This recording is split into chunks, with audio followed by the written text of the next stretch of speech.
सही क्या है? राज्यपाल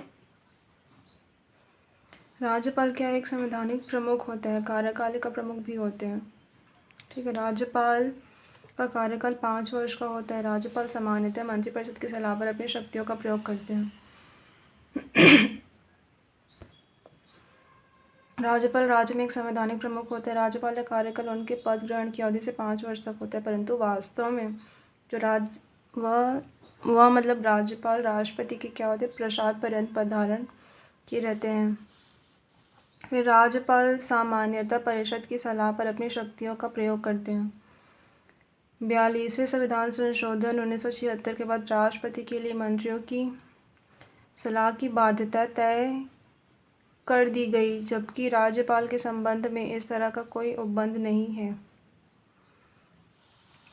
फिर निम्न कथनों पर विचार कीजिए। संविधान राज्यपाल की स्वविवेकी शक्तियों को मान्यता देता है कि किस शक्ति का प्रयोग स्वविवेक से किया जाएगा, यह राज्यपाल तय करता है। जो संविधान है वो राज्यपाल की स्वविवेकी शक्तियों को क्या देते हैं, मान्यता देते हैं, और किस शक्ति का प्रयोग स्वविवेक से किया जाएगा यह राज्यपाल तय करते हैं। फिर निम्न में से कौन सा राज्यपाल की विधायी शक्ति नहीं है? विधानसभा को संबोधित करना राज्यपाल की विधायी शक्ति। विधानसभा द्वारा पारित विधेयक पर हस्ताक्षर करना विधायी शक्ति है। नहीं, इनमें से कौन सी विधायी शक्ति नहीं है पूछा गया है। विधायी शक्ति अध्यादेश जारी करना बस है।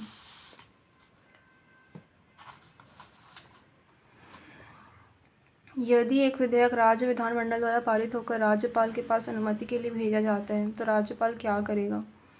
वह विधेयक पर हस्ताक्षर कर सकता है। यदि वह विधेयक पर हस्ताक्षर नहीं करता तो वह कुछ सुझावों सहित विधेयक को राज्य विधानमंडल के पास वापस भेज सकता है। क्या करेगा? वह विधेयक पर हस्ताक्षर कर सकते हैं। यदि वह क्या होते हैं, वह विधेयक पर हस्ताक्षर नहीं करते तो कुछ सुझावों सहित विधेयक को क्या करते हैं, राज्य विधानमंडल के पास वापस भेज सकते हैं। यदि राज्य विधानमंडल विधेयक को पुनः पारित कर देता है तो राज्यपाल को विधेयक पर हस्ताक्षर करना पड़ेगा। ठीक है, अगर मान लो जो राज्य विधानमंडल विधेयक को पुनः पारित कर दे तो राज्यपाल को विधेयक पर हस्ताक्षर करना पड़ेगा।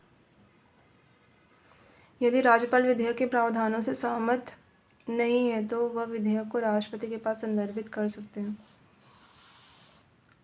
ठीक है, एक विधेयक राज्य विधानमंडल द्वारा पारित होकर राज्यपाल के पास अनुमति के लिए भेजा जाता है तो राज्यपाल निम्न प्रक्रिया अपना सकते हैं। अनुच्छेद 200 के तहत वह विधेयक पर हस्ताक्षर कर सकते हैं। यदि विधेयक पर हस्ताक्षर नहीं करता तो वह कुछ सुझावों सहित विधेयक को राज्य विधानमंडल के पास क्या करते हैं, भेज सकते हैं।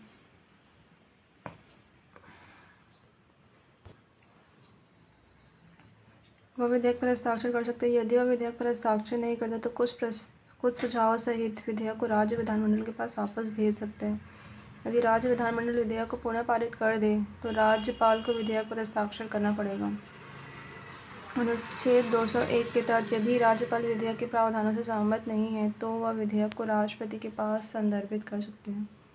यदि जो राज्यपाल है विधेयक के प्रावधानों से क्या है, सहमत नहीं है तो वह विधेयक को राष्ट्रपति के पास क्या कर सकते हैं, संदर्भित कर सकते हैं। जब एक विधेयक राज्य विधानमंडल से पारित होकर राज्यपाल के समक्ष प्रस्तुत किया जाता है तो राज्यपाल क्या करेगा? विधेयक पर अनुमति दे सकते हैं, विधेयक पर अनुमति रोक सकते हैं। वह एक संदेश के साथ विधेयक को राज्य विधानमंडल के पास भेज सकते हैं। वह एक विधेयक को राष्ट्रपति के विचारार्थ सुरक्षित कर सकते हैं। नीचे दो वक्तव्य दिए गए, एक को कथन ए और दूसरे को कथन आर कहा गया है। कथन ए, न्यायालय मंत्रियों द्वारा राज्यपाल को दी गई सलाह की समीक्षा नहीं कर सकता। जो न्यायालय है मंत्रियों द्वारा जो राज्यपाल को सलाह दी गई है उसकी समीक्षा नहीं कर सकते। कारण है भारतीय संविधान में राज्यों के मंत्रियों के लिए विधिक उत्तरदायित्व नहीं होता। कथन और कारण दोनों सही कि न्यायालय मंत्रियों द्वारा राज्यपाल को जो दी गई सलाह है उसकी समीक्षा नहीं कर सकते। रीज़न ये है कि भारतीय संविधान में राज्यों के मंत्रियों के लिए विधिक उत्तरदायित्व नहीं होता। मंत्रिपरिषद द्वारा राज्यपाल को दी गई सलाह न्यायालय की जांच से बाहर। मंत्री द्वारा राज्यपाल को दी गई सलाह न्यायालय की जांच से बाहर है। हम जानते हैं कि राज्यपाल मंत्रिपरिषद की सलाह पर क्या करते हैं, कार्य करते हैं, लेकिन संविधान का जो अनुच्छेद है 163 163 में इस बात का उल्लेख भी है कि इस प्रश्न पर किसी न्यायालय में जांच नहीं की जाएगी कि क्या मंत्रियों ने राज्यपाल को कोई सलाह दी है, और यदि दी तो क्या दी। फिर भारतीय संविधान के किस अनुच्छेद में राज्यपाल की नियुक्ति का प्रावधान है? तो 153 में राज्यपाल की नियुक्ति का प्रावधान है। फिर सही क्या है? राज्यपाल की नियुक्ति राष्ट्रपति अपने हस्ताक्षर से करते हैं। गलत है। सही है, राज्यपाल की नियुक्ति राष्ट्रपति अपने हस्ताक्षर, मुद्रा सहित अधिपत्र द्वारा करते हैं।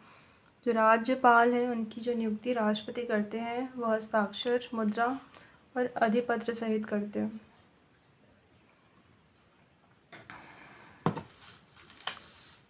भारत में कितने उच्च न्यायालय कार्यरत हैं? तो 24। सन 2014 में मेघालय, मणिपुर, त्रिपुरा में क्या है, नया उच्च न्यायालय बनने के पश्चात 24 उच्च न्यायालय हो गए हैं। इसके पूर्व 21 उच्च न्यायालय थे। 1 जनवरी सन 2019 में अमरावती में उच्च न्यायालय की स्थापना के बाद भारत में वर्तमान में उच्च न्यायालयों की संख्या 25 हो गई है। उच्च न्यायालय के न्यायाधीश नियुक्त किए जाते हैं राष्ट्रपति द्वारा।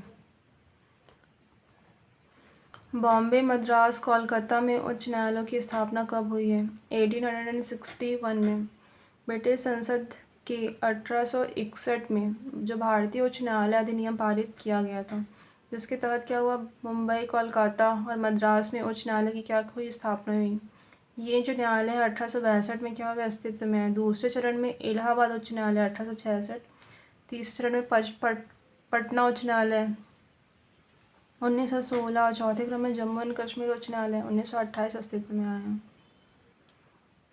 उच्च न्यायालय की परमादेश जारी करने की शक्ति के अंतर्गत क्या आते हैं? उपरोक्त सभी अधिकार, मतलब संवैधानिक अधिकार भी आते हैं, सांविधिक अधिकार भी आते हैं, मौलिक अधिकार। जो भारत का संविधान का अनुच्छेद 226 के तहत मूल अधिकार के संरक्षण हेतु उच्च न्यायालय 5 प्रकार की रीट जारी करते हैं, जो कि एक क्या है, संवैधानिक सांविधिक अधिकार है। अंडमान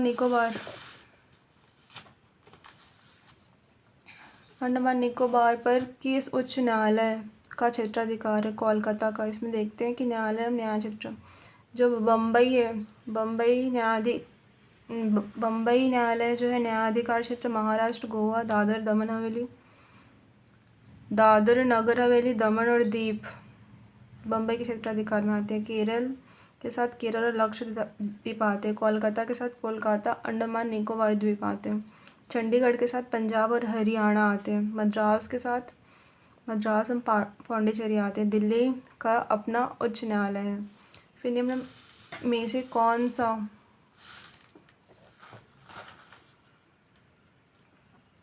से कौन सा एक रिट न्यायालय में कार्यवाही लंबित होने की दशा में जारी की जाती है? तो प्रतिषेध, प्रोहिबिशन। प्रतिषेध का अर्थ होता है मना करना। इस प्रकार की रिट हमेशा उच्च न्यायालय द्वारा अपने अधीनस्थ न्यायालयों को लंबित कार्यवाही करने की दिशा में जारी किया जाता है। जब जो रहता है निचला न्यायालय अपने अधिकार क्षेत्र से बाहर किसी भी मामले में सुनवाई करता है, तो प्रक्रिया के अनुसार ही सर्वोच्च न्यायालय उसे ऊपरी न्यायालय द्वारा प्रतिषेध रिट जारी कर अपने पास मंगा लेता है। सर्वोच्च न्यायालय जब किसी व्यक्ति या संस्था को उसके दायित्व के निर्वहन हेतु लेख जारी करता है तो उसे क्या कहते हैं? परमादेश। एक उच्च न्यायालय का न्यायाधीश अपना त्यागपत्र देते हैं राष्ट्रपति को। भारत में उच्च न्यायालयों की कुल संख्या कितनी है? इनमें से कोई नहीं। वर्तमान सन 2021 तक 25 उच्च न्यायालय हैं। यदि किसी उच्च न्यायालय के न्यायाधीश की आयु के विषय में कोई प्रश्न उपस्थित हो तो इसका निर्णय कौन करेगा? सर्वोच्च न्यायालय के मुख्य न्यायाधीश की सलाह पर राष्ट्रपति। आयु के संबंध में विवाद। यदि उच्च न्यायालय के किसी न्यायाधीश की आयु के बारे में अगर मान लो कोई प्रश्न उठता है तो उस प्रश्न का विनिश्चय भारत के मुख्य न्यायाधीश के परामर्श के बाद राष्ट्रपति द्वारा किया जाता है। कौन करते हैं? जो भारत के मुख्य न्यायाधीश के परामर्श के बाद राष्ट्रपति द्वारा किया जाता है तथा राष्ट्रपति का निर्णय ही अंतिम रहता है, अनुच्छेद 217 सब क्लॉज 3 के अनुसार। उच्च न्यायालय की बैठकों में सेवानिवृत्त न्यायाधीशों की नियुक्ति कौन करते हैं? तो राष्ट्रपति की पूर्व सहमति से उच्च न्यायालय का मुख्य न्यायाधीश। उच्च न्यायालय की बैठकों में सेवानिवृत्त न्यायाधीशों की नियुक्ति कौन करते हैं? राष्ट्रपति की पूर्व सहमति से उच्च न्यायालय का मुख्य न्यायाधीश करते हैं। सेवानिवृत्त न्यायाधीशों की नियुक्ति किसी राज्य के उच्च न्यायालय का मुख्य न्यायाधीश किसी भी समय क्या करते? राष्ट्रपति की पूर्व सहमति से किसी व्यक्ति से जो उस उच्च न्यायालय या किसी अन्य उच्च न्यायालय के न्यायाधीशों का पद धारण कर चुका है। अनुच्छेद 224 क के तहत सेवानिवृत्त न्यायाधीशों की नियुक्ति कौन करते हैं? जो किसी राज्य का जो उच्च न्यायालय का मुख्य न्यायाधीश है ना, वो किसी भी समय राष्ट्रपति की पूर्व सहमति से किसी व्यक्ति से जो उच्च न्यायालय या किसी अन्य न्यायालय के न्यायाधीश का पद धारण कर चुका है। अनुच्छेद 224 का भारत में कुल उच्च न्यायालयों की संख्या कितनी है? 25 है। संविधान के किस अनुच्छेद में मुख्यमंत्री के कार्य बताए गए हैं? अनुच्छेद 167। राज्यपाल को जानकारी देने के संबंध में मुख्यमंत्री के कर्तव्य है 167 में। यदि लोकसभा का कोई सदस्य किसी राज्य का मुख्यमंत्री नियुक्त किया जाता है तो वह क्या कर सकता है? वह राज्य विधानसभा की क्या होते बैठकों में भाग ले सकते हैं, वह राज्य विधान परिषद की बैठकों में भाग ले सकते हैं, वह लोकसभा में मत दे सकते हैं। उसके बाद निम्नलिखित में से मुख्यमंत्री के संवैधानिक कर्तव्यों को दिए गए कोड की सहायता से चयन कीजिए। मुख्यमंत्री राज्य के कार्यों के प्रशासन संबंधी विनिश्चय राज्यपाल को संसूचित करते हैं। मुख्यमंत्री क्या होते हैं? राज्य के कार्यों के प्रशासन संबंधी विनिश्चय राज्यपाल को संसूचित करते हैं। मुख्यमंत्री विधान विषयक प्रस्थापनाओं के बारे में राज्यपाल को संसूचित करते हैं। और मुख्यमंत्री किसी विषय को जिस पर किसी मंत्री ने विनिश्चय कर लिया है किंतु मंत्रिपरिषद ने विचार नहीं किया है, राज्यपाल द्वारा अपेक्षा किए जाने पर परिषद के समक्ष रखवाते हैं। राज्यों के वित्तीय लेखों पर नियंत्रण रखा जाता है, उपरोक्त में से कोई नहीं। राज्य के वित्तीय लेखों पर नियंत्रण का कार्य भी भारत के नियंत्रक और महालेखा परीक्षक के एक्ट द्वारा किया जाता है।